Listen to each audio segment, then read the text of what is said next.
ہر قسم کی تعریف اللہ کے لیے ہے جو اپنی مخلوق پر پہل کرتے ہوئے انعام فرماتا ہے اور احسان کے ساتھ اپنے بندوں پر فضل فرماتا ہے. اسی کے لیے ہر قسم کی حمد ہے صبح اور شام اور ہر وقت اور ہر لمحے. میں اس کی ایسی حمد بیان کرتی ہوں کہ جس سے حمد کا حق ادا ہو، اور میں اس تعریف کو شمار کرنے کی طاقت نہیں پاتی. اس کی وہی شان ہے جیسا کہ اس نے خود اپنی تعریف کی ہے. ہم انسان تو اس کی تعریف کرنے سے عاجز ہیں.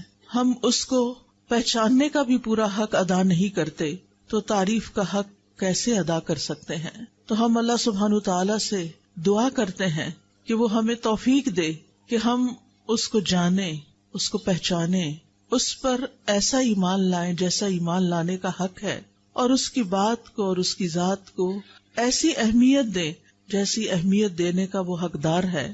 میری دعا ہے کہ اللہ سبحانہ تعالیٰ ہماری زندگیوں میں سب سے اہم ہمارے رب کی ذات کو کر دے. ہمارے دلوں میں سب سے زیادہ محبت اسی کی ہو، ہمارے دلوں میں سب سے زیادہ اسی کی ملاقات کا شوق ہو، ہم اس کی رحمتوں کو محسوس کریں، ہم کبھی اس سے مایوس نہ ہوں. اللہ سبحانہ تعالیٰ ہمیں آج کی اس مجلس سے بھرپور فائدہ اٹھانے کی توفیق عطا فرمائے. اللہ سبحانہ تعالیٰ ہمارا خالق ہے، وہی ہمارا مالک ہے، وہی ہمارا رازق ہے، اور وہی ہماری حفاظت فرمانے والا ہے. ہم تو اپنی حفاظت بھی خود نہیں کر سکتے. ماں کے پیٹ میں ہماری حفاظت کس نے کی؟ اللہ رب العزت نے. پیدائش کے وقت کتنے تنگ راستے سے نکالا، کس نے ہمیں زندہ سلامت باقی رکھا؟ اللہ نے. بچپن میں ماں ضرور خیال رکھتی ہے، لیکن اصل میں پالنے والا تو ہمارا رب ہی ہے، جس نے ہمارے لیے غذا کا اہتمام کیا، جس نے ہمیں کھانا پینا سکھایا، جس نے ہمیں بولنا سکھایا. الرحمن علم القرآن خلق الانسان علمہ البیان. اللہ نے انسان کو پیدا کیا اور اسی نے بولنا سکھایا. ہمارے اندر تو کوئی طاقت نہیں، ہم تو نہیں جانتے تھے نہ حروف کو نہ الفاظ کو. اسی نے ہمیں کان دیے، اسی نے ہمیں سنوایا، اسی نے ہمیں بلوایا، اسی نے ہمیں دکھایا، اسی نے ہمیں آنکھ اور کان اور دل دماغ اور سارے اعضاء دیے، جن کو ہم افسوس کے ساتھ یہ کہ اس کی فرما برداری کی بجائے اس کی نافرمانی میں استعمال کرنے لگتے ہیں. جن چیزوں کو دیکھنے سے وہ منع کرتا ہے ہم وہی دیکھنے لگتے ہیں، جن چیزوں کو سننے سے وہ منع کرتا ہے ہم وہی سننا شروع کر دیتے ہیں.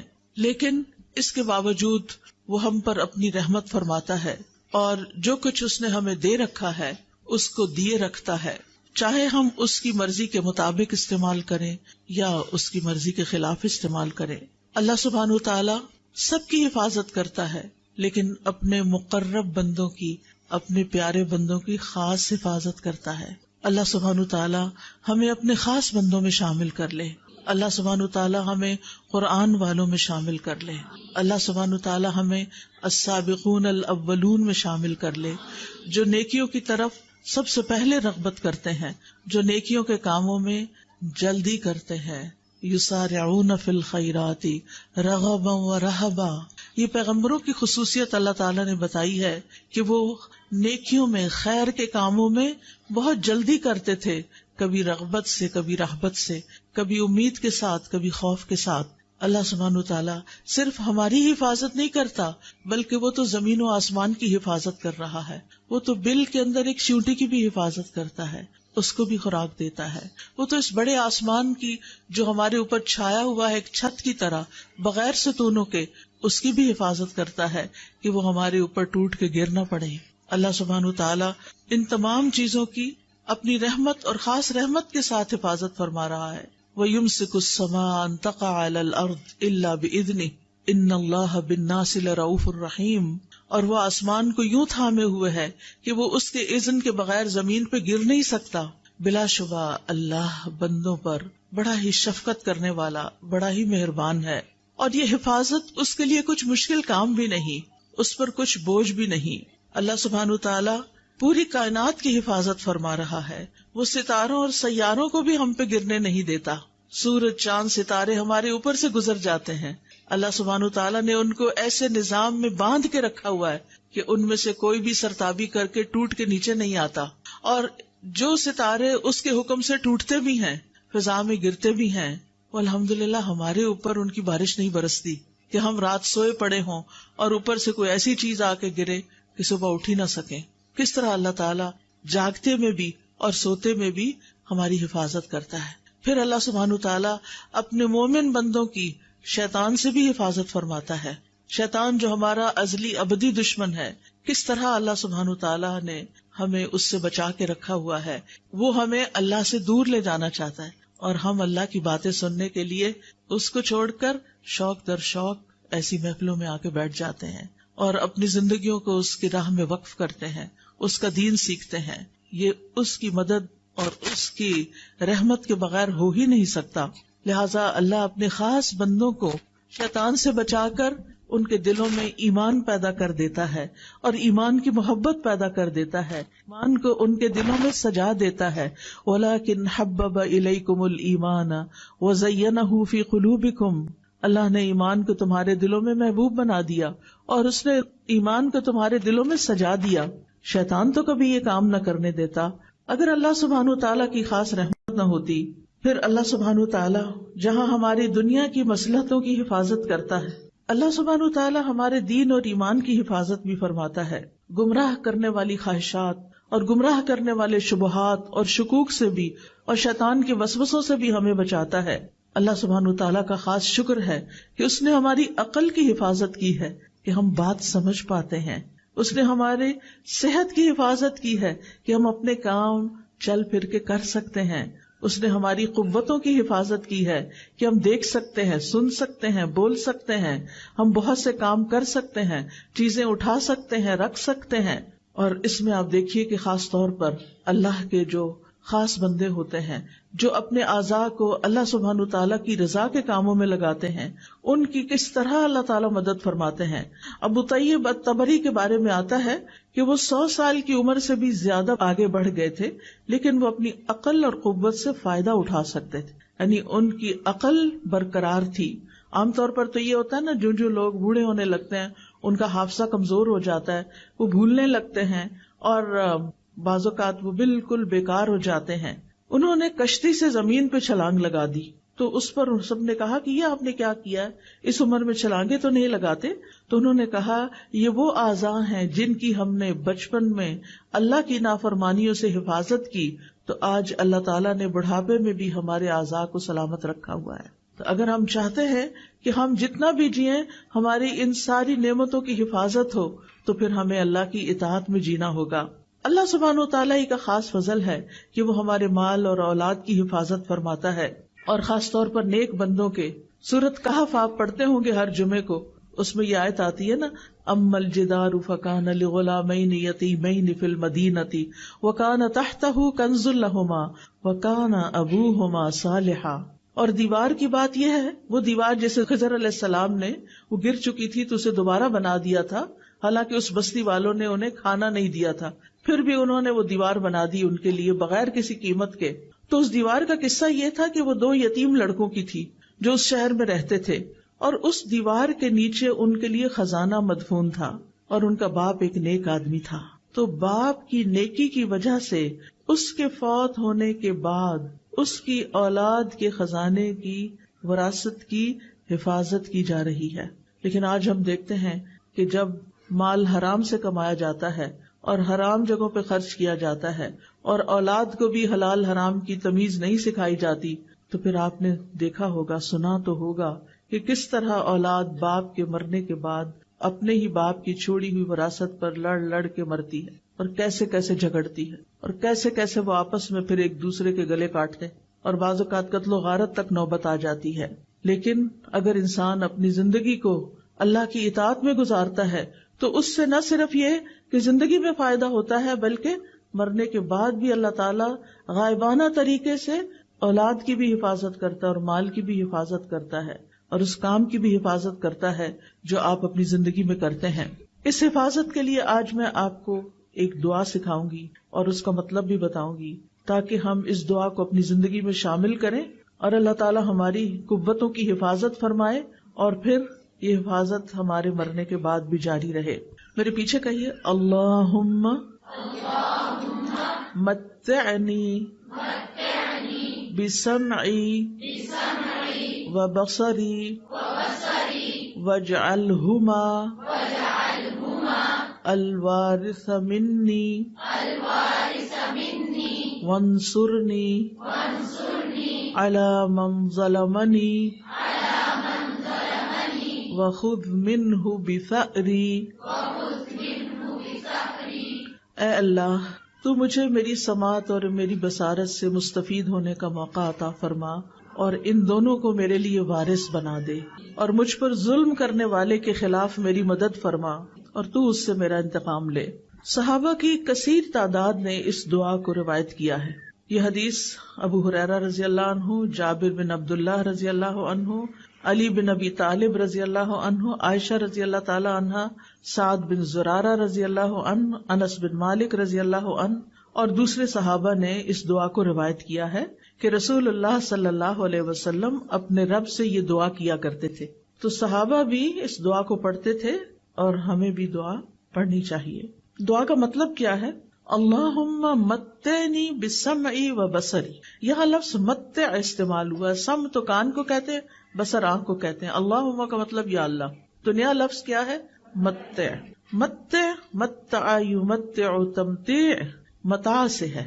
متاع کس کو کہتے ہیں؟ فائدے کی چیز، ٹھیک ہے نا؟ تو مطلب ہے اللہ ہمیں اپنی آنکھوں اور اپنی کانوں سے فائدہ اٹھانے کی توفیق دے، ان دونوں سے ہم لطف اندوز ہوں، حرام طریقے سے نہیں، حلال طریقے سے۔ یعنی اے اللہ مجھے ان دونوں سے ایسے فائدہ پہنچا کہ ان کو باقی رکھ، یعنی جب تک میں زندہ ہوں میرے یہ اعضاء کام کرتے رہیں، یعنی میری نظر نہ جائے، میری سننے کی طاقت نہ جائے، یہ دونوں صحت مند ہوں، مفید ہوں، یہاں تک کہ میری عمر پوری ہو جائے اور میں اپنے ان دونوں اعضاء کے ساتھ فائدہ اٹھاتا رہوں۔ آپ دیکھیں علم حاصل کرنے کے لیے آنکھیں اور کان دونوں ہی ضروری ہیں۔ یہ دونوں دل کے دروازے ہیں۔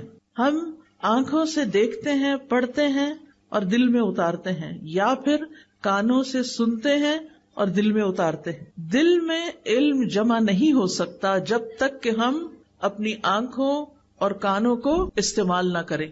تو اے اللہ ان دونوں کو میرے لیے سلامت رکھ اور تندرست رکھ، کیونکہ بعض اوقات آنکھیں خراب ہو جاتی ہیں، بعض اوقات کانوں میں درد شروع ہو جاتی ہے، کان بند ہو جاتے ہیں، تو ان کی صحت اور سلامتی کی دعا ہے یہ۔ جسم میں باقی اعضاء بھی بڑے کام کے ہیں، لیکن یہ بہت ہی اہم ہے کہ یہ دونوں صحیح کام کرتے رہیں، ہر طرح کی بیماریوں سے محفوظ رہیں، تاکہ ہم ان کو اللہ کی رضا میں، اللہ کی اطاعت کے کاموں میں استعمال کریں۔ اور پھر وَاجْعَلْهُمَا الْوَارِثَ مِنِّي، کہ اللہ ان دونوں کو میرا وارث بنا دینا۔ وہ کیسے؟ کہ جب تک میری زندگی ہے یہ مجھے فائدہ دیں، اور جب میں فوت بھی ہو جاؤں، تو عام طور پر انسان جب فوت ہوتا ہے تو آپ دیکھیں اپنے پیچھے مال چھوڑ جاتا ہے یا اولاد چھوڑ جاتا ہے، ایسا ہی ہے نا؟ ایک تیسری چیز بھی چھوڑ کے جاتا ہے۔ وہ کون سی چیز ہے؟ علم، علم کی وراثت، ٹھیک ہے نا؟ کیا کیا چھوڑ کے جاتے ہیں ہم؟ مال، اولاد، علم۔ کچھ لوگوں کے پاس مال کوئی نہیں ہوتا، وہ کچھ بھی نہیں چھوڑتے، زندگی میں اتنا نہیں ہوتا کہ اپنی ضرورت پوری کر سکیں۔ کچھ لوگوں کی اولاد ہی نہیں ہوتی، لیکن ایک چیز سب کے پاس ہوتی، اور وہ کیا ہے؟ علم۔ اب بہت سے لوگ مال کمانے کے پیچھے تو دن رات لگے رہتے ہیں، لیکن علم حاصل کرنے کے پیچھے وقت نہیں دیتے۔ ایسا ہی ہے نا؟ وہ کہتے ہیں ہمارے پاس وقت نہیں ہے، حالانکہ وقت ہوتا ہے۔ اب یہ جو سفید سکارف میں لوگ بیٹھے ہوئے ہیں یہ سارے طالب علم ہیں، یہ اپنی شناخت کے ساتھ آئے ہیں، اور باقی لوگوں میں سے بھی ہو سکتا ہے کچھ طالب علم ہوں، لیکن وہ مجھے نہیں معلوم کہ علم حاصل کر رہے ہیں یا نہیں، یا کر رہے ہیں تو کون سا علم حاصل کر رہے ہیں۔ اب آپ دیکھیے زندگی میں آپ جو مال چھوڑیں گے وہ وارثوں کے کام آئے گا اور لوگ اس سے فائدہ اٹھائیں گے۔ کوئی گھر بنا کے چھوڑ گئے، اس میں کوئی حرج کی بات نہیں ہے، ضرورت کا اگر آپ اپنے وارثوں کے لیے چھوڑتے ہیں تو اچھی بات ہے، بجائے اس کے کہ آپ کے بچے لوگوں کے آگے ہاتھ پھیلائیں اور فقیر بن جائیں۔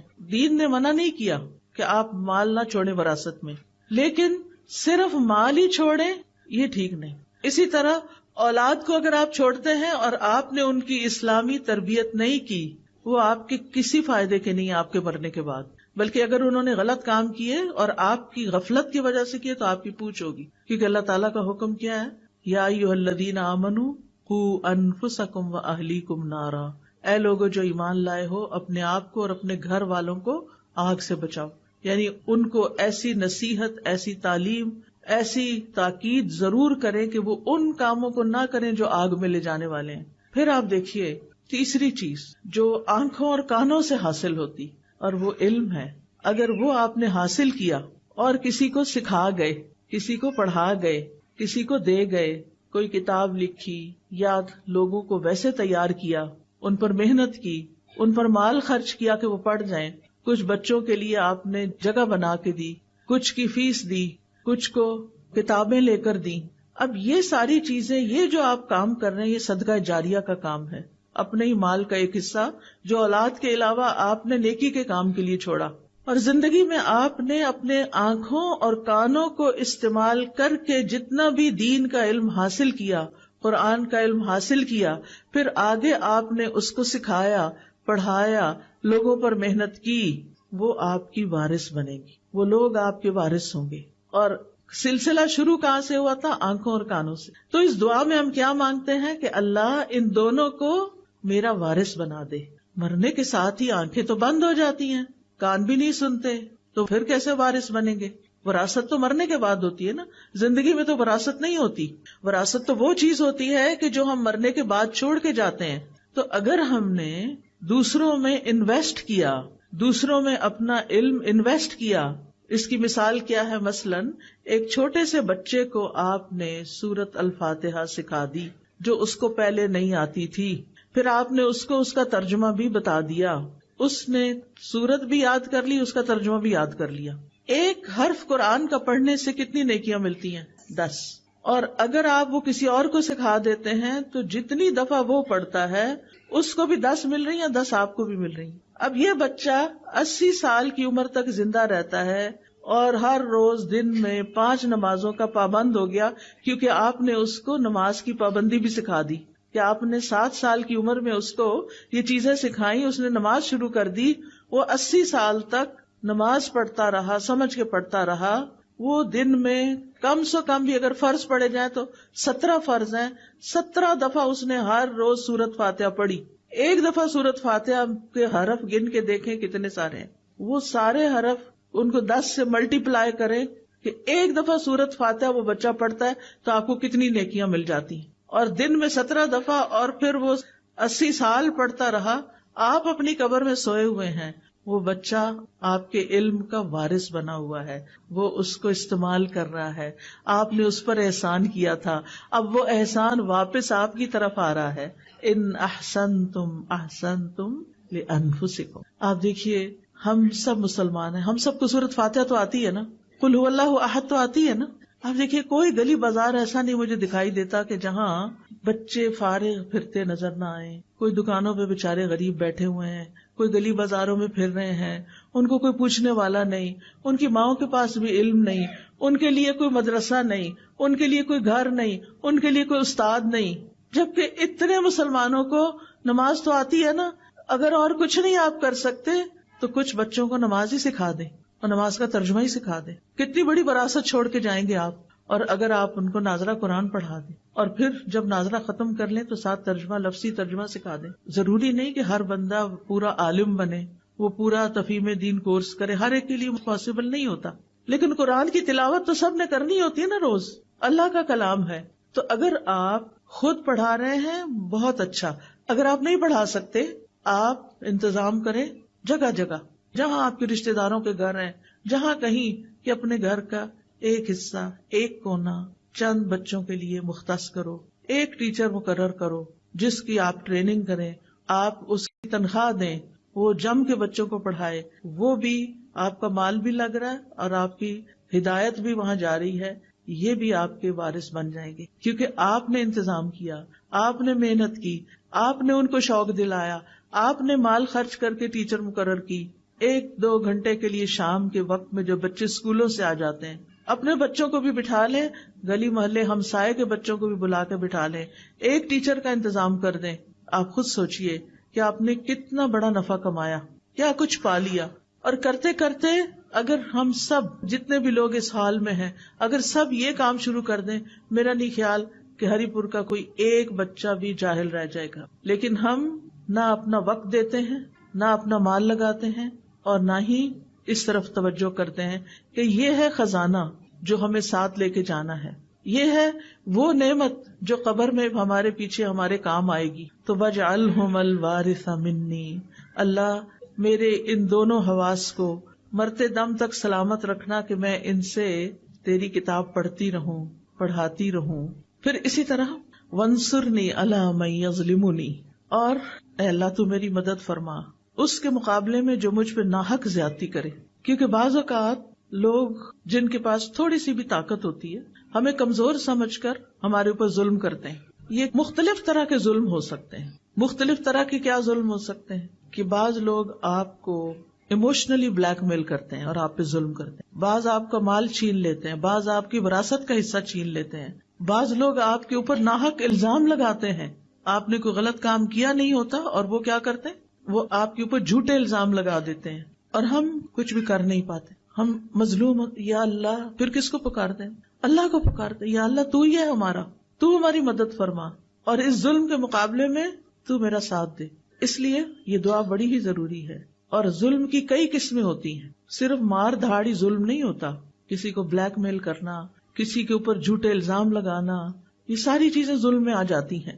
اور وَخُذْ مِنْهُ بِثَأْرِي، اللہ جو مجھ پر ظلم کر رہا ہے نا تو اس سے میرا بدلہ لے اور میرا حق مجھے دلا دے. کیونکہ بعض لوگ ظلم کر کے سمجھتے ہیں وہ صحیح کر رہے ہیں، ان کو یہ پتہ ہی نہیں ہوتا کہ ہم کسی کا حق مار رہے ہیں. تو وہ اللہ سبحانہ تعالیٰ سے آپ دعا کریں کہ وہ آپ کو آپ کا حق دلائے، اور اللہ سبحانہ تعالیٰ دلا سکتا ہے. اور پھر آپ دیکھیے کہ بعض اوقات یہ بھی ہوتا ہے کہ صرف لوگ ظالم نہیں ہوتے، ہم بھی ظالم بن جاتے ہیں. کسی ایک نے ہمارے خلاف کوئی بات کی ہوتی ہے، ہم ان کے پورے خاندان کو رگیت دیتے ہیں. اب وہ ظالم تو ہے لیکن جو مظلوم تھا وہ ظالم بن چکا اور دوسروں کے اوپر الزام تراشی کر رہا ہے، سب کو بیچ میں رگید رہا ہے، فلاں بھی ہے، فلاں بھی، فلاں بھی. اور بعض اوقات ہم سوچے سمجھے بغیر ایسی باتیں کر رہے ہوتے ہیں. تو اس میں ہمیں ضرور خیال رکھنا چاہیے کہ یا اللہ سارے لوگ نہیں، جس نے مجھ پہ جو اصل کلپریٹ ہے بس میں صرف اسی کے خلاف تیری مدد چاہتی ہوں، مجھے دوسرے لوگوں سے کوئی شکایت نہیں. کیونکہ بعض اوقات کسی کا بیٹا ہو سکتا ہے، کسی کا باپ ہو سکتا ہے، تو اگر بیٹا ظالم ہے تو باپ کا تو قصور نہیں، وہ تو روکتا ہے لیکن وہ ظلم سے باز نہیں آتا. کسی کی بیوی ہو سکتی. اب مثال کے طور پر آپ دیکھیں، ہمیں ہر طرح کے ظلم سے بچنے کی کوشش کرنی چاہیے. بعض اوقات کچھ مائیں اپنے بچوں پہ ظلم کر رہی ہوتی ہیں، بلا وجہ مار کے، بلا وجہ چیخ چلا کے، اور ہم سمجھتے ہیں یہ ہمارے بچے ہیں نا، ہم جو چاہیں کریں. نہیں، ہم جو چاہیں نہیں کر سکتے، اس کا بھی حساب لیا جائے گا. حدیث میں آتا ہے فَالْمَرْأَةُ رَاعِيَةٌ فِي بَيْتِ زَوْجِهَا وَمَسْئُولَةٌ عَنْهَا، عورت اپنے شوہر کے گھر میں نگران ہے اور اس سے اس کے بارے میں سوال کیا جائے گا، اس سے پوچھا جائے گا کہ اس نے یہ کام اپنی ذمہ داری کیسے ادا کی. تو اس لیے ہمیں اپنے بچوں کے ساتھ بھی ظلم نہیں کرنا. اچھا، بعض اوقات بعض خواتین اپنی بہوؤں کے ساتھ ظلم کرتی ہیں، ان کے اوپر اتنے کام ڈال دیتی ہیں جو ان کی ذمہ داری نہیں ہوتے، یا اگر ان کی کوئی بات پسند نہیں آتی تو ان کے خلاف بیٹے کے کان بھرتی ہیں، اور یہ بھول جاتی ہیں کہ اگر یہ گھر تباہ ہوا تو نقصان کس کا ہے؟ اپنا ہی ہے. جو لڑکی اس گھر سے چلی جائے گی کیونکہ اس کے اوپر ظلم ہو رہا تھا، تو آپ دیکھیں کہ آج پہلی شادی کرنا بھی کتنا مشکل ہو گیا ہے، تو دوسری شادی کیسے کی جائے گی؟ پھر آپ دیکھیے کہ بعض لڑکیاں بزرگوں پہ ظلم کرتی ہیں، بعض بہویں ساسوں پہ ظلم کرتی ہیں. ان کے پاس کوئی ٹھکانہ نہیں رہنے کے لیے، لیکن وہ کسی صورت ان کو برداشت نہیں کرتی. آج رات تقریباً 10:30 کا ٹائم تھا، میں فون بند ہی کرنے لگی تو کسی کی کال آ گئی. کوئی بزرگ خاتون تھی، بہت رو رہی تھی. میں پریشان ہوئی کہ ان کو کیا ہوا، ان کے منہ سے بات نہیں نکل رہی تھی. تو انہوں نے بتایا کہ میں بیمار ہوں، یعنی میری اب اتنی عمر ہو گئی ہے، میرے ساتھ بیمار بیٹی رہتی ہے، کوئی بیٹا ساتھ رہنے کو تیار نہیں، میں کدھر جاؤں. خیر میں نے ان کو تسلی دی، آپ اپنے گھر میں رہیں، آپ کو کہیں نہیں جانا، اللہ آپ کے ساتھ ہے، اللہ آپ کی مدد کرے گا. ٹھیک ہے، میں سمجھتی ہوں کہ بعض اوقات بزرگ چھوٹی چھوٹی باتوں میں ناراض ہو جاتے ہیں، انٹرفیئر کرتے ہیں، گھروں کا ماحول خراب ہوتا ہے، لیکن پھر بھی یہ تو کہیں نہیں نا کہ ان کو چھوڑ کے انسان کہیں اور چلا جائے، ان کو تنہا چھوڑ دے، اور وہ عمر کے اس حصے میں ہو کہ انہیں فائنینشیل سپورٹ نہ بھی چاہیے ہو تو مورل سپورٹ چاہیے ہوتی ہے. بزرگوں کو سب سے زیادہ جو چیز تکلیف دیتی ہے وہ تنہائی ہے. جب گھر میں پوتے پوتیاں ہوتے ہیں، نواسے وغیرہ ہوتے ہیں، تو ان کے لیے ایک خوشی کی بات ہوتی ہے، وہ ان کے ساتھ دل بہلاتے ہیں، کیونکہ وہ خود بھی بچے بن چکے ہوتے ہیں اور چھوٹے بچوں سے ان کا دل زیادہ لگتا ہے. لیکن اگر لڑکیاں چند دن کے لیے بھی برداشت نہیں کر سکتی تو انہیں سوچنا چاہیے کہ ان پر بھی ایک وقت آنے والا ہے. وہ سمجھتے ہیں اس وقت وہ اپنے بچوں سے کھیل رہی ہیں، وہ ساری زندگی ان کے بچے رہیں گے. آپ اپنے ماں باپ کے ساتھ جو کرتے ہیں وہ واپس پلٹتا ہے. یہ زندگی ایک امتحان ہے. اس زندگی میں انسان پر آزمائشیں آتی ہیں، کبھی اپنے گھر کے اندر سے ہی آتی ہیں. اللہ سبحانہ وتعالیٰ فرماتے ہیں وَجَعَلْنَا بَعْضَكُمْ لِبَعْضٍ فِتْنَةً أَتَصْبِرُونَ، ہم نے تم میں سے بعض کو بعض کے لیے آزمائش بنایا ہوا ہے، کیا تم صبر کرو گے؟ تو حل کیا ہے؟ صبر و برداشت، ایک دوسرے کو برداشت کرنا، اپنے آپ کو مشغول کرنا، ان مسائل کا حل تلاش کرنا. یعنی اگر کوئی گھر میں بزرگ ایسا ہے جس نے آپ کی زندگی حرام کی ہوئی ہے تو بجائے اس کے کہ اسے گھر سے باہر نکال پھینکیں، یہ مسئلے کا حل نہیں ہے. آپ سوچیں کہ آپ نے اس کی ناراضگی سے کیسے بچنا ہے. آپ نے خود اپنے لیے کون سا ایسا کام شروع کرنا ہے کہ جس سے آپ کا وہ انٹریکشن یا وہ مسئلہ کم سے کم پیش آئے کہ جس کی وجہ سے آپ کو مشکل ہوتی ہے. اور اس کے لیے اللہ سبحانہ وتعالیٰ سے آپ دعا کریں گے کہ اللہ تعالیٰ میرے لیے آسانی فرما دے. ٹھیک ہے نا؟ تو یاد رکھیے کہ ہمارے جسم کے جتنے بھی اعضاء ہیں، میں پھر دعا پہ آ رہی ہوں واپس، ہمارے جسم کے جتنے بھی اعضاء ہیں یہ ہمارے پاس اللہ کی امانت ہیں. یہ ہم نے خود نہیں بنائی. یہ ہاتھ ہم نے خود بنایا نہیں، بنا ہمیں پتا ہے نا. تو جو بناتا ہے وہی مالک ہوتا ہے. یہ آنکھیں ہم نے خود لی ہیں، کہیں سے خریدی ہیں؟ نہیں، جس نے دی ہیں وہی ان کا مالک ہے. ہمارے پاس امانت ہے کچھ سالوں کے لیے. اللہ تعالیٰ یہ دیکھ رہے ہیں کہ ہم ان کے ساتھ کرتے کیا ہیں، ہم ان کو استعمال کیسے کرتے ہیں. اگر اللہ تعالیٰ کی مرضی کے مطابق استعمال کرتے ہیں تو عبادت ہے، اطاعت ہے. اور اگر اللہ تعالیٰ کی مرضی کے مطابق استعمال نہیں کرتے تو یہ نافرمانی ہے، گناہ ہے. ٹھیک ہے نا؟ یہ اعضاء اللہ کی عظیم نعمتوں میں سے. اللہ تعالیٰ فرماتے ہیں واللہ اخرجکم من بطون امہاتکم لا تعلمون شیئا وجعل لکم السمع والابصار والافئدہ لعلکم تشکرون. اور اللہ نے تمہیں تمہاری ماؤں کے پیٹوں سے اس حال میں نکالا کہ تم کچھ نہیں جانتے تھے. اس نے تمہارے لیے کان اور آنکھیں اور دل بنا دیے تاکہ تم شکر ادا کرو. تو ہم نے کیا کرنا ہے؟ شکر ادا کرنا ہے. شکر کیسے ادا ہوتا ہے؟ ان نعمتوں کا صحیح استعمال کر کے، مالک کی مرضی کے مطابق استعمال کر کے.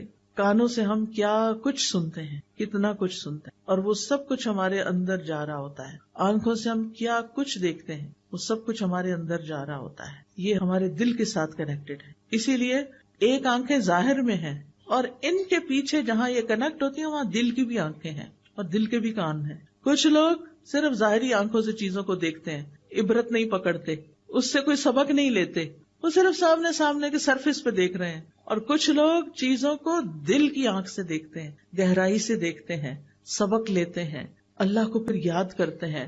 یتفکرون فی خلق السماوات والارض، آسمانوں اور زمین کی تخلیق میں غور و فکر کرتے ہیں، پکار اٹھتے ہیں ربنا ما خلقت ھذا باطلا، اے ہمارے رب تو نے اس کو بیکار نہیں پیدا کیا، سبحانک تو پاک ہے کہ کوئی بیکار کام کرے، فقنا عذاب النار تو ہم سب کو آگ کے عذاب سے بچا لے. اور پھر آپ دیکھیے کہ اللہ تعالیٰ کی پہچان کے بعد اللہ کے کلام کو پڑھنے کے لیے، سمجھنے کے لیے کان اور آنکھ کا ہونا اور صحت مند ہونا یہ بہت بڑی نعمت ہے. اور پھر اس کا صحیح رستے پر استعمال کرنے کی توفیق ہونا یہ بہت بڑی نعمت ہے. ابن قیم کہتے ہیں بندے کے اعضاء میں سے ہر عضو میں اللہ کے لیے عبودیت ہے جو اسی عضو کے ساتھ خاص ہے، اور ایک اطاعت ہے جو اس سے مطلوب ہے. وہ عضو اسی کے لیے پیدا کیا گیا ہے اور اسی اطاعت کے لیے مہیا کیا گیا ہے. یعنی ہمیں یہ سب کچھ کسی مقصد کے لیے دیا گیا ہے. تو اعضاء کو استعمال کرنے کے حوالے سے بندوں کی 3 قسمیں ہیں، 3 طرح کے لوگ ہیں. نمبر 1 وہ لوگ جو ان اعضاء کو پیدا کیے جانے کے مقصد کو پورا کرتے ہیں، یعنی ان اعضاء سے وہی کام لیتے ہیں جن کے لیے یہ پیدا کیے گئے. یہ بہت نفع مند تجارت کر رہے ہیں، اپنے لیے بہت کچھ اکٹھا کر رہے ہیں، جیسے میں نے سورۃ فاتحہ سکھانے کی مثال دی. نمبر 2 جس مقصد کے لیے اعضاء کو پیدا نہیں کیا گیا وہ کام کرتے ہیں، یہ دوسری قسم کے لوگ ہیں. ایسے لوگ سخت خسارے میں ہیں کہ انہوں نے ان آنکھوں سے وہ کچھ دیکھا جو اللہ کی نافرمانی کا تھا، جس کو دیکھنے سے اللہ نے منع کیا تھا. آج آپ دیکھیں کتنے ہی لوگ ہیں کہ موبائل فون کے فتنے کی وجہ سے ننگی فلمیں، گندی فلمیں، جھوٹی باتیں، فضول ڈرامے اور پتہ نہیں کیا کچھ دیکھتے رہتے ہیں. یہ آنکھوں کا غلط استعمال ہے، کانوں کا غلط استعمال ہے. اس پر پوچھا جائے گا، اس پر پکڑ ہوگی، اس کام سے توبہ کرنی چاہیے. تیسرے وہ لوگ ہیں جو ان اعضاء کو بیکار چھوڑ دینے والے ہیں، کچھ نہیں کرتے، نہ کوئی اچھا کام نہ کوئی برا کام، بس سو کے وقت گزار دیتے ہیں، کھا پی کے بس وقت گزار دیتے ہیں، نہ غور و فکر کرتے ہیں، نہ کچھ پڑھتے ہیں، نہ کچھ سنتے ہیں. انہیں قرآن کی تلاوت کی توفیق نہیں، انہیں قرآن سننے کی توفیق نہیں، انہیں کہیں جا کر علم حاصل کرنے کی توفیق نہیں، کسی کو سکھانے کی توفیق نہیں. ایسے لوگ اپنا نقصان کر رہے ہیں. آج جو آپ لوگ یہاں میرے سامنے بیٹھے ہیں، میں بعض چہرے ایسے دیکھ رہی ہوں کہ جس میں ماشاء اللہ بالکل بزرگ خواتین ہیں، ان کو اللہ نے اس عمر میں شوق دے دیا کہ وہ قرآن پڑھیں اور سیکھیں اور سکھائیں، اور یہ بھی خوش قسمتی کی علامت ہے. علم حاصل کرنے کے لیے کوئی عمر کی قید نہیں، مرتے دم تک انسان کو سیکھتے رہنا چاہیے. اور اگر بھول بھی جاتا ہے، نہیں سمجھ آتا، آپ اس مجلس میں بیٹھے رہتے ہیں، کچھ تو حاصل ہوتا ہے نا، کیونکہ ایسی مجالس میں بیٹھنے والوں کی بھی بخشش کر دی جاتی. تو پہلی قسم کا جو شخص ہے اس کا ہر کام عبادت ہے، کیونکہ وہ جس چیز کو دیکھتا ہے عبرت کی نگاہ سے دیکھتا ہے، کچھ سبق لیتا ہے اور اللہ کو یاد کرتا ہے. جو باتیں مثلاً وہ آرام سے بیٹھا ہوا ہے تو بھی غور و فکر کر رہا ہے، اس کے سامنے کوئی چھوٹا موٹا کیڑا مکوڑا نظر آ جاتا ہے تو وہ اس کی حرکت پر بھی غور کر کے اس کا دل ایمان سے بھر جاتا ہے. یا اللہ، یہ تو نے یہ پیدا کیا، کیسے تو نے اس کی پلاننگ کی، کیسے تو نے اس کو زندگی دی، اس کو جینے کے لیے ہمیں تو یہ بھی نہیں پتا یہ کیا کھا کے جیتا ہے اور یہ کہاں سوتا ہے اور کہاں سے نکل آتا ہے. وہ ہر چیز کو دیکھ کر ایک سبق لے رہے ہوتے ہیں. اسی طرح وہ کھڑے ہوں تب، بیٹھے ہوں، کھا رہے ہوں، پی رہے ہوں، سو رہے ہوں، اپنے لباس پہن رہے ہوں، ہر حال میں وہ ایسے غور و فکر میں ہوتے ہیں کہ اللہ کو یاد کر رہے ہوتے ہیں، ان چیزوں سے سبق لے رہے ہوتے ہیں. ایسے لوگ ہر لمحہ عبادت میں ہوتے ہیں. دوسری قسم کے لوگ جو فضول چیزیں بولتے، سنتے، دیکھتے رہتے ہیں، ان کا ہر عمل ان کے خلاف جائے گا، ہر چیز میں ان کی پکڑ ہوگی. کیونکہ غلط چیز انسان دیکھ لیتا ہے نا تو وہی پھر خیالات بھی آتے ہیں. غلط چیزیں سن لیتا ہے. اب جو اگر میوزک کا اچانک بھی آپ نے کہیں گاڑی میں سفر کر رہے تھے، انہوں نے لگا دیا، سن لیا، گھر آ کے وہی منہ سے نکلتا جاتا ہے. اور کچھ لوگ تو مرتے دم تک صرف پھر گانے ہی گا رہے ہوتے ہیں. وہ میں نے پڑھا تھا کہیں آرٹیکل، کسی ڈاکٹر کا تھا، اس کے سامنے کئی مریض فوت ہوئے. اس نے کہا کہ ہر ایک الگ الگ باتیں کر رہا ہوتا ہے. کم ہی لوگ ہیں جن کو کلمہ نصیب ہوتا ہے. باقی کوئی اگر تاجر ہے تو خرید و فروخت کی باتیں کر رہا ہے، اور اگر کوئی گانے بجانے کے شغل میں تھا تو وہ وہی گانے گا رہا ہوتا ہے. اس کو کہیں بھی کہ لا الہ الا اللہ پڑھو تو اس کو توفیق نہیں ہوتی. تو جو کام ہم زندگی میں کرتے رہتے ہیں نا، موت کے وقت بھی انہی کی فکر لگے گی، وہی کر رہے ہوں گے. فون پہ جو باتیں کر رہے ہوتے ہیں نا ہر وقت، یہ سن رہے ہوتے ہیں، یا جو میسجز کر رہے ہوتے ہیں، اور جن چیزوں میں ہماری دلچسپی زیادہ ہوتی ہے، سوتے جاگتے اٹھتے. کچھ لوگ تو رات کو بھی فون آف نہیں کرتے، رات کو بھی اٹھ کے دیکھتے رہتے ہیں کیا میسج آیا ہے. نتیجہ کیا ہوگا کہ جب زندگی کی آخر ہوگی نا، کچھ لوگ تو بیماری میں بھی میوزک سن رہے ہوتے ہیں. بزرگ لوگ ہیں زندگی کے آخری حصے میں آ گئے، صبح سویرے اٹھ کے ٹی وی لگا لیتے ہیں اور بیٹھ جاتے ہیں. ناشتہ بھی ٹی وی کے آگے ہو رہا ہے، کھانا بھی ٹی وی کے آگے، فضول چیزیں دیکھے جا رہے ہیں. اپنی زندگی ضائع کریں. بند کریں، ان چیزوں کو بند کریں، اللہ کی طرف رجوع کریں، توبہ کریں، ذکر کریں، کچھ علم حاصل کریں، کوئی اچھی باتیں سنیں، کوئی اچھی باتیں کسی کو سکھائیں. ہر وقت ٹی وی کے آگے نہیں بیٹھے رہیں. یہ چیزیں فتنہ بن گئی ہیں ہمارے لیے، اور ایسے لوگوں کا پھر ہر عمل ان کے خلاف قیامت کے دن حجت بنے گا. تیسری قسم کا شخص جو ہے غفلت میں پڑا ہوا ہے. اگر غفلت سے باز آ جائے تو انشاءاللہ اسے فائدہ ہی فائدہ ہے، اور اگر غفلت میں مر گیا تو حساب سخت ہے. اللہ تعالیٰ کے نزدیک وہ شخص انتہائی مبغوض ہے جو بیکار زندگی بسر کرتا ہو، نہ وہ دنیا کے کاموں میں لگا ہوا ہے اور نہ آخرت کے لیے کوشش کرتا ہے. ایسے لوگ اللہ تعالیٰ کو سخت ناپسند ہیں. ایسے لوگ دوسروں پر بوجھ ہیں. اب دیکھیں کئی مائیں کتنی پریشان ہوتی ہیں کہ بچے نہ اسکول جاتے، نہ پڑھتے ہیں، نہ کوئی کاروبار کرتے ہیں، نہ شادی کرتے ہیں، نہ کسی اور کام میں ہیں، بیکار ہی بیکار. ان کے لیے دعا بھی کرنی چاہیے، اور اللہ ایسے لوگ پیدا کرے کہ جو ایسے بچوں کو کوئی راہ دکھائے. لیکن جو شخص اللہ کی اطاعت میں اپنے اعضاء استعمال کرتا ہے تو نبی صلی اللہ علیہ وسلم نے فرمایا، یہ حدیث قدسی ہے، نبی صلی اللہ علیہ وسلم روایت کرتے ہیں اللہ تعالیٰ سے. اللہ تعالیٰ فرماتے ہیں میرا بندہ جن جن عبادتوں کے ذریعے سے میرا قرب حاصل کرتا ہے ان میں سے کوئی عبادت مجھے اتنی پسند نہیں جتنی وہ عبادت پسند ہے جو میں نے اس پہ فرض کی ہے. سب سے زیادہ ثواب کس عبادت کو کرنے کا؟ جو فرض ہے. جیسے فرض نماز ہے، فرض روزہ ہے، فرض زکوٰۃ کی ادائیگی ہے. کچھ لوگ سارا سال صدقہ کرتے رہتے ہیں، زکوٰۃ نہیں دیتے. یہ صدقات تو بہت کم پڑیں گے زکوٰۃ کے مقابلے میں. تو فرض ادا کرنا اللہ تعالیٰ کے نزدیک سب سے زیادہ پسند ہے. پھر فرمایا میرا بندہ نوافل کے ذریعے مجھ سے اتنا قریب ہو جاتا ہے کہ میں اس سے محبت کرنے لگ جاتا ہوں. اللہ تعالیٰ ایسے بندوں سے محبت کرتے ہیں. جب میں اس سے محبت کرنے لگ جاتا ہوں تو میں اس کا کان بن جاتا ہوں جس سے وہ سنتا ہے، اس کی آنکھ بن جاتا ہوں جس سے وہ دیکھتا ہے، اس کا ہاتھ بن جاتا ہوں جس سے وہ پکڑتا ہے، اس کا پاؤں بن جاتا ہوں جس سے وہ چلتا ہے.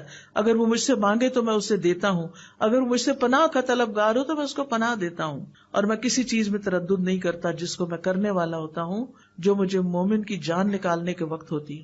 وہ مومن موت کو بوجہ تکلیف پسند نہیں کرتا، اور مجھے بھی اسے تکلیف دینا اچھا نہیں لگتا. اب کیا مطلب ہے کان بن جاتا ہوں، آنکھ بن جاتا ہوں؟ مطلب یہ ہے کہ وہ اپنے کانوں آنکھوں سے بس وہی کام لیتا ہے جو اللہ کو پسند ہوتے ہیں. وہ اپنے سارے اعضاء کو اللہ کی اطاعت میں لگا دیتا ہے. یہ اللہ کی توفیق اس کو مل جاتی، اس کے لیے آسانی ہو جاتی. اور جو ان سے کام نہ لے، اللہ سبحانہ وتعالیٰ فرماتے ان شر الدواب عند اللہ الصم البکم الذین لا یعقلون. بے شک جانداروں میں سب سے برے اللہ کے نزدیک وہ بہرے گنگے لوگ ہیں جو عقل سے کام نہیں لیتے، یعنی اپنے ان اعضاء کو استعمال نہیں کرتے. ایسے لوگ اندھیروں میں ہیں، گمراہ ہیں، غافل ہیں. اب ہمیں کرنا کیا چاہیے؟ سب سے پہلے تو یہ کہ ان کانوں سے اللہ کے احکامات سننے چاہیے. اللہ تعالیٰ کیا فرما رہے ہیں؟ اللہ تعالیٰ فرماتے ہیں واتقوا اللہ واسمعوا. اللہ سے ڈرو اور سنو اللہ تعالیٰ کیا فرما رہا ہے. واسمعوا واطیعوا، سنو اور اطاعت کرو. تو سماعت علم کے حصول کا سب سے پہلا سبب ہے. سننے سے، یعنی بچہ جب ابھی پڑھنے کے قابل نہیں ہوتا سن کے سیکھ لیتا ہے. اور بعض بچوں کی مائیں ماشاءاللہ پریگنینسی میں بھی قرآن سنتی ہیں، اور جب بچے کو دودھ پلاتی ہیں تو قرآن سنتی رہتی ہیں، جب کوئی کام کرتی ہیں تو قرآن سنتی رہتی ہیں. ایسے بچے چھوٹی چھوٹی عمر میں جب بولنے کے قابل ہوتے ہیں ان کے منہ سے قرآن جاری ہو رہا ہوتا ہے. آیتوں کی آیتیں، دعاؤں کی دعائیں یاد کر چکے ہوتے ہیں کیونکہ ماں سنتی تھی. وہ ماں کے پیٹ میں بھی سن رہے تھے، وہ پیدا ہو کے بھی سن رہے تھے، وہ بولنے تک سنتے رہے. سن کے انہوں نے بہت کچھ سیکھ لیا. ساری زندگی کے لیے ان کے اندر وہ چیزیں جمع ہو گئی. اور کچھ مائیں کیا سنتی ہیں پریگنینسی میں، اور کیا دیکھتی ہیں پریگنینسی میں. اور بچہ چھوٹا ہوتا ہے تو گھر میں کیا دیکھ رہا ہوتا ہے، اور اس کے ہاتھ میں موبائل پکڑا دیتی، کارٹون لگا دیتی. وہ کارٹون دیکھ دیکھ کے بڑے ہو رہے ہیں. وہ پھر آپ کی اطاعت کہاں سے کریں گے؟ وہ اللہ کے بندے کہاں سے بنیں گے؟ سفیان ابن عیینہ کہتے ہیں علم کی ابتدا غور سے سننے سے ہوتی ہے، پھر خاموش ہو کر سننا، پھر اس کو یاد کرنا، پھر اس پر عمل کرنا، پھر اس کو آگے پہنچانا. کیونکہ جب تک سنیں گے نہیں اس وقت تک سیکھیں گے نہیں، اور اگر سیکھیں گے نہیں تو ہدایت کہاں سے ملے گی. اور یہ بھی یاد رکھیے اللہ جس میں خیر دیکھتا ہے اس کو سنوا دیتا ہے، اور پھر جو سنتے نہیں یا سنی انسنی کر دیتے ہیں تو پھر وہ اپنے آپ پر خود ظلم کرتے ہیں. دوسرے یہ کہ کچھ لوگ ایسی چیزیں سنتے ہیں جو حرام ہیں، لغو ہیں، موسیقی ہے جیسے، اور لہو و لعب کی چیزیں ہیں، یا پھر غیبت، جھوٹ، چغلی، فضول باتیں، لغو باتیں. تو یہ اللہ کی نافرمانی کے کام ہے. تیسرے ایسے ہیں جنہوں نے وہ باتیں سنی جو کام کی تھی، اور کبھی ایسی بھی سن لی کہ جو لغو تھی. جو ہی وہ لغو سنتے ہیں تو وہاں سے اعراض برتتے ہیں. وَإِذَا سَمِعُوا اللَّغْوَ أَعْرَضُوا عَنْهُ. یہ عباد الرحمان کی صفات ہے کہ بیہودہ باتیں انہیں پسند نہیں، فضول باتوں میں ان کا دل نہیں لگتا، اور اس میں وہ اپنا وقت ضائع نہیں کرتے. ہم سب کو بھی سوچنا چاہیے کچھ بھی بولنے سے پہلے، منہ کھولنے سے پہلے اس بات کی کتنی ضرورت ہے کرنے کی، اور اگر نہیں تو فالتو میں باتیں نہیں کرتے جانا چاہیے. کچھ لوگ تو کسی وقت چپ بیٹھتے ہی نہیں، نہ وہ غور و فکر کرتے ہیں، نہ وہ ذکر کرتے ہیں، وہ صرف باتیں باتیں باتیں. بہت زیادہ بولنا بھی ایک آفت ہے. بولیں اس وقت جب آپ کے بولنے کی کوئی قیمت ہو، ہر وقت نہیں باتیں کریں. پھر آپ دیکھیے کچھ چیزوں کو سننا عبادت ہے، جیسے قرآن کی تلاوت سننا، کوئی علم کی چیز سننا، کوئی اچھا لیکچر سننا. نبی صلی اللہ علیہ وسلم بعض اوقات صحابہ کو کہتے تھے کہ وہ قرآن کی تلاوت کریں اور آپ سنیں، اور آپ سنتے تھے، آپ کو سننا پسند تھا. ان کا طریقہ یہ ہوتا تھا کہ وہ کسی جماعت میں بیٹھتے تو حلقہ بنا لیتے، ایک پڑھتا اور باقی سب سنتے، پھر دوسرا پڑھتا سنتے. اس طرح دور ہوتا ہے. مثلاً آپ نے تجوید بھی سیکھ لی، قرآن پڑھ لیا، سب کچھ، آپ حلقہ ایک بنا کے اپنا اپنا سب پڑھ سکتے ہیں. اگر ایک ٹیچر بیچ میں ہو تو وہ کریکشن بھی کر سکتی ہے. عبداللہ بن مسعود کہتے ہیں مجھ سے نبی صلی اللہ علیہ وسلم نے فرمایا مجھے قرآن پڑھ کر سناؤ. میں نے کہا آپ کو میں پڑھ کے سناؤں؟ وہ تو آپ پہ نازل ہوا ہے.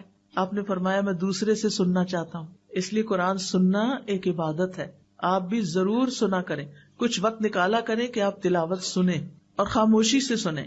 وَإِذَا قُرِئَ الْقُرْآنُ فَاسْتَمِعُوا لَهُ وَأَنصِتُوا لَعَلَّكُمْ تُرْحَمُونَ. جب قرآن پڑھا جائے تو اسے کان لگا کے سنو اور چپ رہو تاکہ تم پہ رحم کیا جائے. تو قرآن سننے سے اللہ کی رحمت آتی ہے. پھر کانوں سے وہ چیزیں نہ سنیں جو حرام ہیں، جیسے غیبت، چغلی. اگر کوئی کر رہا ہو تو اس کو روکیں. یعنی غیبت کرنے والا تو مجرم ہے ہی، سن کے ہاں میں ہاں ملانے والا بھی برابر کا شریک ہے. اس لیے اگر کوئی کر رہا ہو تو دلچسپی نہ لیں اور ادھر ادھر بات کو ختم کرنے کی کوشش کریں. پھر اسی طرح اگر کوئی دین کا مذاق اڑا رہا ہو اس مجلس سے اٹھ جائیں، وہاں نہ بیٹھیں. پھر اسی طرح تجسس نہ کریں، کان لگا کے دوسروں کی باتیں نہ سنیں. کانوں کے زنا سے بھی بچیں، اور کانوں کا زنا فحش باتیں سننا ہے. فحش گفتگو کرنے سے بچیں تاکہ آپ بولیں اور آپ کے کان سنیں، یہ بھی غلط ہے. پھر اسی طرح لغو باتیں نہ سنیں، جھوٹ نہ سنیں. اسی طرح آنکھوں کا صحیح استعمال کریں، کائنات میں غور و فکر کریں، عبرت حاصل کریں، اچھی کتابیں پڑھیں، قرآن کی تفاسیر پڑھیں، احادیث پڑھیں. ابن تیمیہ کہتے ہیں اللہ سبحانہ وتعالیٰ نے اپنی کتاب میں آنکھوں کو جھکا کر رکھنے کا حکم دیا ہے. اس کی 2 اقسام ہیں.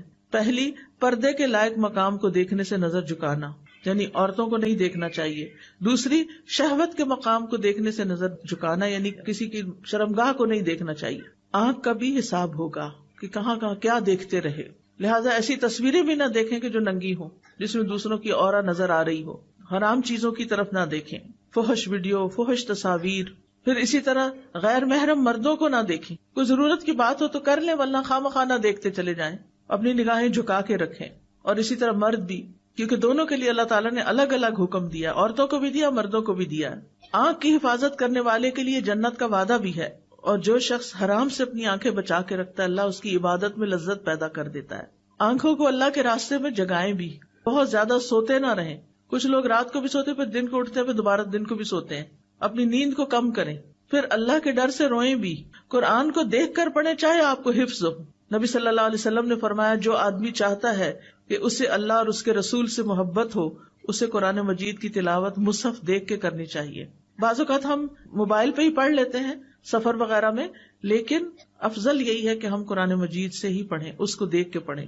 پھر اسی طرح غور و فکر کرتے ہوئے اپنے کام پہ نظر رکھیں، ادھر ادھر نہ دیکھیں وہ کیا کر رہا ہے وہ کیا کر رہا ہے. بعض لوگ لیکچر میں آتے ہیں، ذرا سا کوئی اٹھا ہلا جلا سب سننا چھوڑ کے، دیکھنا چھوڑ کے ادھر دیکھنا شروع ہو جاتے ہیں اور پیچھے پیچھے ان کے چلتے جاتے ہیں. کیا حاصل، کیا کمایا آپ نے؟ ایک بندہ ہے دیر سے آیا ہے، اب وہ جگہ دیکھ رہا ہے اپنی، تو ساتھ آپ اس کو جگہ ڈھونڈ کے دے رہے ہیں. آپ اپنی جگہ پہ بیٹھ کے کیا کریں گے اس کے لیے اگر آپ توجہ اپنی ادھر لگائے ہوئے ہیں. پھر اسی طرح دعا کا جو ایک آخری حصہ ہے وہ ظالم کے خلاف اللہ سے مدد چاہنا ہے. انسان کی زندگی میں کچھ بھی مشکلات آئیں، سب سے پہلے اللہ پہ توکل کریں. میرا یہ مسئلہ اللہ حل کرے گا، اللہ پر بھروسہ کریں. وَمَن يَتَوَكَّلْ عَلَى اللَّهِ فَهُوَ حَسْبُهُ، جو اللہ پہ بھروسہ کر لیتا ہے اللہ تعالیٰ اس کے لیے کافی ہو جاتا ہے. یہ کہا کر اللہ تو میرے لیے کافی ہے ان سب کے مقابلے میں. حسبی اللہ ونعم الوکیل نعم المولا ونعم النصیر. اور یہ یقین رکھیں اللہ کے اذن کے بغیر کوئی مخلوق آپ کو نقصان نہیں دے سکتی، کوئی آپ کا کچھ نہیں بگاڑ سکتا. لوگوں کی اذیتوں کے مقابلے پر اللہ کی مدد لیں، اللہ کا سہارا لیں. مخلوق کے شر سے صرف اللہ ہی بچا سکتا ہے. یعقوب علیہ السلام اور ان کے محبوب لاڈلے بیٹے یوسف علیہ السلام کے درمیان ایک عرصے تک جدائی ہو گئی تھی، مشکل آئی تھی، آزمائش آئی تھی، لیکن انہوں نے کیا کہا تھا؟ فَاللَّهُ خَيْرٌ حَافِظًا وَهُوَ أَرْحَمُ الرَّاحِمِينَ. ان کو نہیں پتا تھا بیٹا کہاں ہے. بعض علماء کہتے ہیں یوسف علیہ السلام 40 سال تک گم رہے، لیکن اللہ نے ان کو ان کے باپ کی طرف واپس لوٹایا جو یہ کہا کرتے تھے فَاللَّهُ خَيْرٌ حَافِظًا وَهُوَ أَرْحَمُ الرَّاحِمِينَ. جب آپ کو بھی اپنی اولاد کے بارے میں فکر ہو، آپ انہیں رخصت کر رہے ہیں، ظاہر ہے ساری زندگی اولاد کو ساتھ تو نہیں رکھ سکتے، کوئی باہر کے ملک چلے جاتے ہیں، کوئی کہیں اور جا رہے، تو آپ کے دل میں وسوسے آتے ہیں کہ پتہ نہیں کیا بنے گا، پتہ نہیں کیسا ماحول ہوگا، کہیں ان کا ایمان نہ چلا جائے.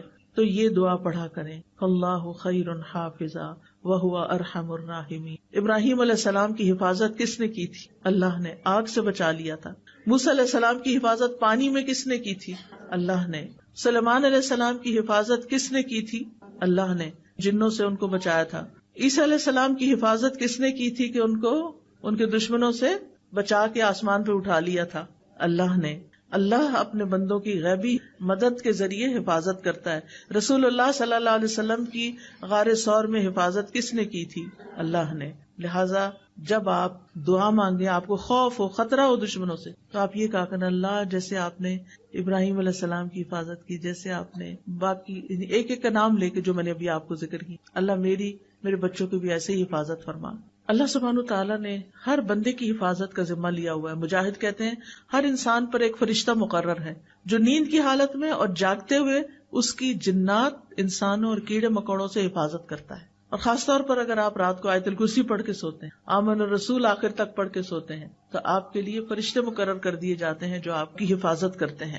کعب احبار کہتے ہیں اگر اللہ تعالیٰ تم پر فرشتے مقرر نہ کرتا جو تمہارے کھانے، تمہارے پینے، تمہارے پردے کی چیزوں میں تمہارا دفاع نہ کرتے تو جن تمہیں اچک کے لے جاتے، لیکن یہ اللہ ہی حفاظت کرتا ہے اور فرشتوں کے ذریعے کرتا ہے۔ تو اب دعا کر لیتے ہیں اللہ سبحانہ وتعالی ہماری حفاظت فرمائے۔ سبحان اللہ والحمد للہ ولا الہ الا اللہ واللہ اکبر ولا حول ولا قوة الا باللہ العلی العظیم۔ اللہم صلی علی محمد وعلی آل محمد کما صلیت علی ابراہیم وعلی آل ابراہیم انک حمید مجید۔ اللہم بارک علی محمد وعلی آل محمد کما بارکت علی ابراہیم وعلی آل ابراہیم